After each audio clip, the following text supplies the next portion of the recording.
My name is Dr. Inez Prosser.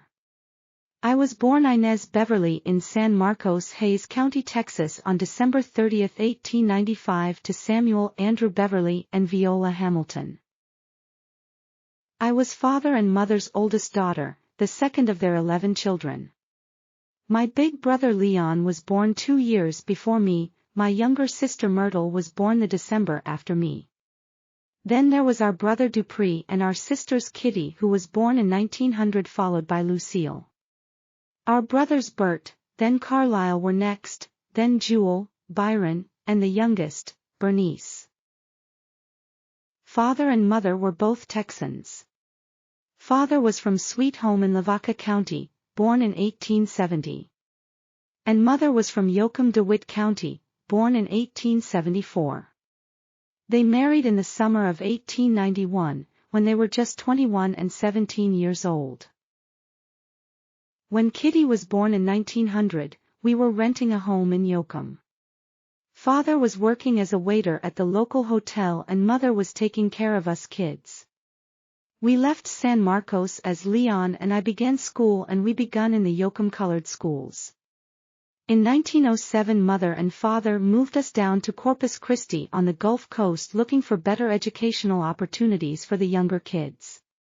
Leon and I only stayed in Corpus Christi for 1 year since there was no colored high school there. We both came back to Yoakum in 1908 to stay with mother's family until we graduated from the Yoakum Colored Schools. I was the valedictorian when I finished in 1910. Being younger than Leon and a girl, I almost missed my opportunity to go to college. Father and mother planned to send Leon to college, but I always showed a greater interest in school than he did, but I had to plead my case. Father and mother decided to send me to Prairie View State Normal and Industrial College north of Houston to train as a teacher. In 1912 I graduated from there with my teaching certificate. I went back to Yoakum for a time to teach at the colored schools before moving to Travis County. I spent a short time as an assistant principal at Clayton Industrial School, a colored institute in Manor, and then worked on the faculty at Gregorytown Colored School in Austin. In June of 1916 I married Alan Rufus Prosser, who was 6 years my senior. Rufus was the youngest of a large family with 8 older siblings born to parents who were previously enslaved. His family was from Tennessee and had taken an oxen-drawn wagon overland to Texas, where his brother J.L. and he were born. We made our first home on East 13th Street in Austin.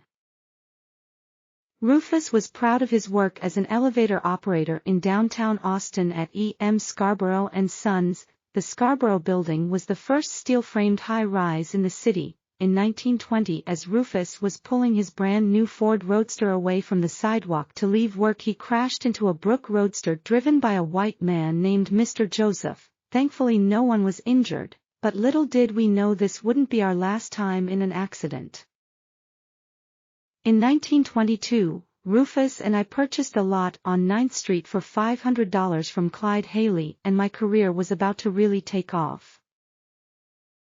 I took a long-term position at Anderson Colored High School under Principal L. C. Anderson.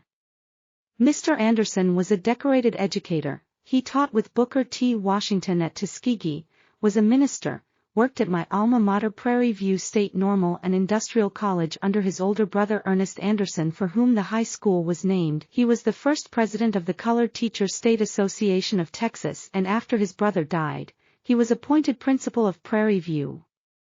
While at Anderson I taught English and coached for the spelling competitions. I sure was busy during my time at Anderson. In 1921 I began working toward my bachelor's degree at Samuel Houston College. While working towards that degree, I began working towards master's degree in educational psychology from the University of Colorado the summer of 1924. I took several courses in subject areas that included mental tests, and measurement, and research methods. My master's thesis, The Comparative Reliability of Objective Tests in English Grammar, examined 4 kinds of English grammar tests covering the same subject areas and difficulty levels, as well as comparable numbers of factual and reasoning questions. this unpublished thesis motivated me to further my education and ignited my interest in psychology. I earned a Bachelor of Arts degree from Samuel Houston College in 1926, minoring in English and psychology and graduating with distinction. The next year I received my master's degree and left Anderson for a faculty position at Tillotson College, a colored institution in Austin. I grew tremendously serving as dean, registrar, and professor of education. I dedicated myself to the educational and psychological development of the students and was given the opportunity to organize a series of lectures from 1929 to 1930, which even featured a lecture by George Washington Carver. I transferred to another dual teaching and administrative position at Tougaloo College in Tougaloo, Mississippi, where I served as dean and registrar and even accepted a position as principal of Tougaloo High School. I applied for and was awarded aid from the General Education Board that was established by John D. Rockefeller in 1902. My interest was in that type of research that would lead to better teaching in elementary and high schools. I received $1,000 to apply towards another year of graduate studies. I took the grant and spent the 1931 to 1932 academic year at the University of Cincinnati in residence. Rufus came and visited me for a few weeks when I was attending the University of Cincinnati.